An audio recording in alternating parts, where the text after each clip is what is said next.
Hi Aquarius and Aquarius rising. This is KK, Kimberly Knox, your astrologer. We're going to talk about the exciting stuff that's coming up in April into May and what that means for you. These are general forecasts, so of course your own personal chart.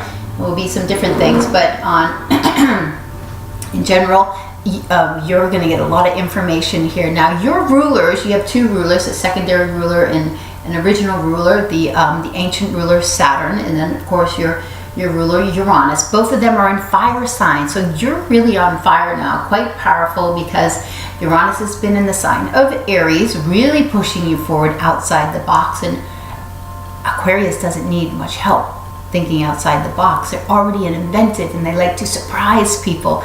So now you have Aries just really igniting, you know, some authentic part of you to really come forward, and Saturn now in Sagittarius, pushing you to think in new ways, to learn new things, be open to new philosophies, and this is very dynamic to you. So where is this new moon falling? So last month we came out of a new moon where it was really accenting your ability to make new money. The new moon was in your second house. New moon in Aries. Aquarius, you're born with a very sharp mind. You've got Aries on the third house here. You also have Venus come into this area. Third house has to do with your mind, your thinking, how you communicate, early education. It has to do with your siblings. It has to do with your neighborhood. So all of these things can get triggered. Well, any of these things can get triggered, one or two or some of them, in some fashion around the new moon. What was going on around the new moon? Okay, April the 5th, we had Venus go into the sign of Aries. On April the 6th, we had Sun square Pluto. First quarter square. So extremely powerful, because the Sun is ruler of your 7th house of relationships. Pluto's been in your 12th house, asking you to dredge up and get connected with all of the subconscious things going on in your life. There's power behind the throne kind of thing. You've got that sitting there for quite a while in your 12th house. The 12th house is how you sleep, rest, take care of yourself, or, you know, how you prepare for something outside. It's the kind of the support that you have for your first house, because it's the house behind it. What are you doing back there? So if you need to do some work on yourself personally, when Pluto's in there, it's time to dredge that up. Go get a past life regression. Start learning about yourself in new ways. The power of knowing yourself, self-awareness, is so powerful, because you can start to change some of the things that might be challenging, improve those, and bring out all the best that you have to offer, and go forward with that and focus on that.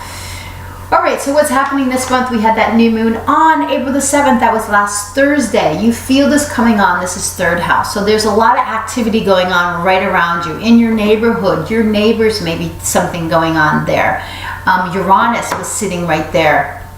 So this is like sudden and exciting. Uranus is exciting, and it's also, it breaks you out in some way. This the sign of the liberator. It's the liberator. Look for siblings. What's going? Maybe you saw your siblings around that time. Maybe something's going. I think National Sibling Day was just recently, by the way. That's interesting. Just came to me. I think I saw it on Facebook. So 18 degrees of Aries, and you've had Saturn. It's in a nice aspect to Saturn up in your 11th house, telling you, when Saturn's in the 11th house, I had it there not too long ago, get involved in new groups. This is going to help to expand you. You may be getting rid of some old friends and getting new friends, but it's a time to get involved in groups, and to maybe start a new group, start a lecture series, get involved in a meetup group.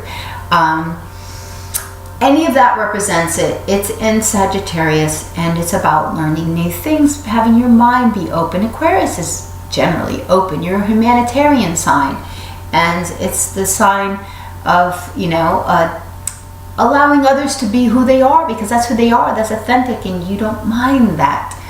That's it's the love that you have to give out to all of humanity. Your ruler, Uranus. Let's go to Uranus.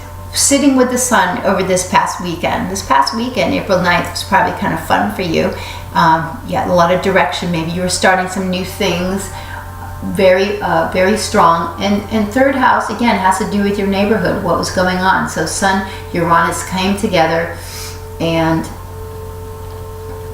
you also have Venus there too. So if you're not in a relationship, or you are in a relationship, if you'll meet some new people. Maybe your brother will introduce you to somebody, or somebody moved in as a new neighbor and that you take a liking to them. But wherever Venus is, it brings you nice things. You have the ability to possibly speak at this time and be seen in nice ways, in unique ways. What you're writing about, it rules your car. It rules just your kind of daily life and how things are going for you. So you're having some fun, you're getting out there, you're moving around. This is social time because the third house is like the natural house for Gemini. So you're out and about doing things, out and about. So get out there, that's where you're going to make connections. Mercury. Mercury went into your fourth house just a few days before the new moon, and it's in the sign of Taurus. Mercury in Taurus wants us to think about our finances. It wants to think about our resources. How do you make money with the resources that you have? How are you utilizing them? What are your resources? And where are you spending money? Things like that. It's not going to go retrograde until May 28th, but we're going to feel it when it goes into a shadow on April the 14th. So write that day down. You might get some inklings of what's going on, because it doesn't go direct until May 22nd. The midpoint, though, is May the 9th. On May the 9th, the Sun and the Moon Sun and Mercury come together. So we kind of get this aha moment. And it happens right after the new moon. There's a new moon that's going to be coming into your fourth house. So this is where you are in your chart. You're like, you're down, you're digesting, you're at home, you're building from within, because you come out in the summertime and to build out more. So the new moon coming into your fourth house in May. When I do my next video, we're going to overlap May into June, because these cycles just unfold as they are. But we're coming up to when the new moon, like I said, is in the fourth house, because we're in the third house now. It has to do with your home, but that's where Mercury is already. So Mercury is giving you some ideas down there about what's going on.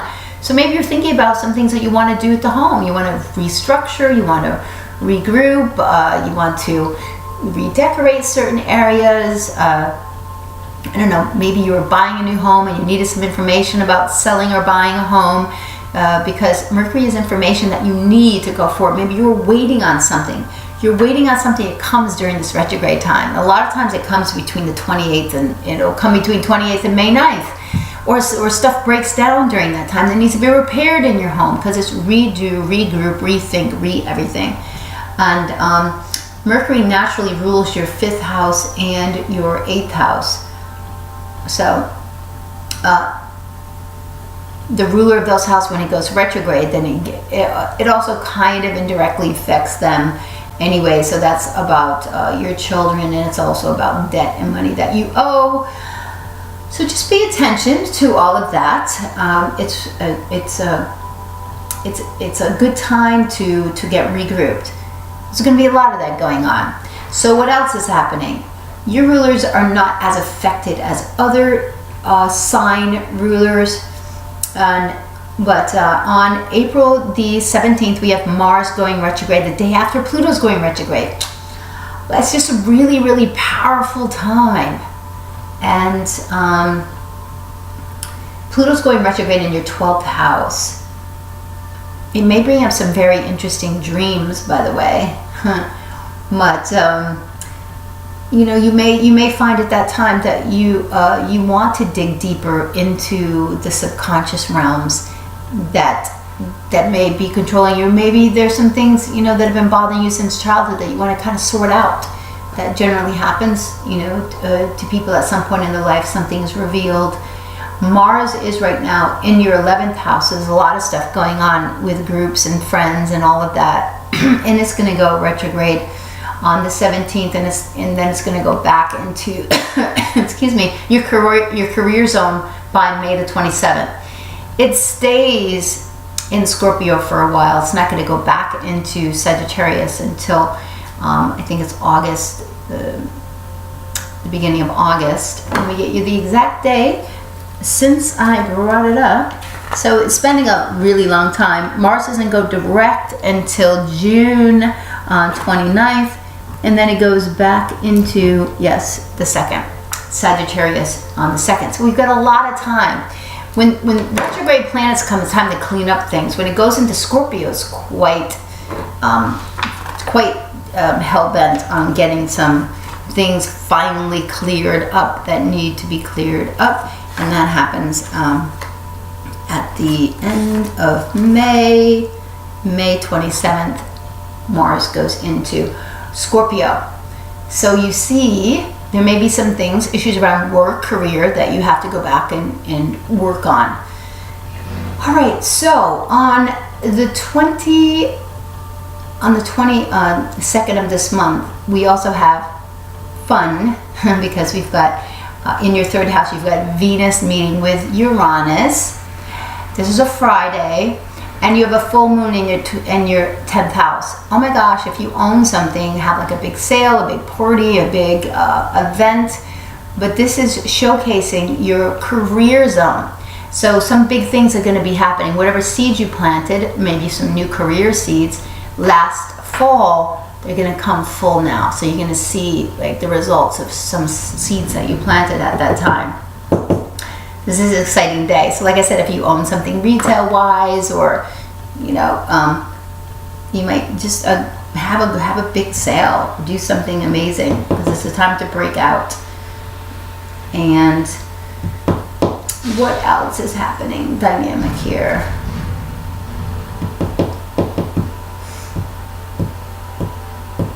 So Venus going below the surface. I'm reminding everyone that on April the 18th, you don't see this as an aspect. It happens because of the transit of Venus. Venus is our sister planet. It's the most important planet to us, besides the sun, that gives us life. It gives us the what we need for love, and love is important. It vibrates with nature. It relates to nature. Everything in nature vibrates. There's the 528 megahertz it's the vibration of nature and the resonance with that. So it is so important. It's also important because it shows us what we want, and what we want Mars has to go and get. So when it goes below the surface on April the 18th, it's going to stay there for quite a while, staying there all the way through July 24th when it finally comes out.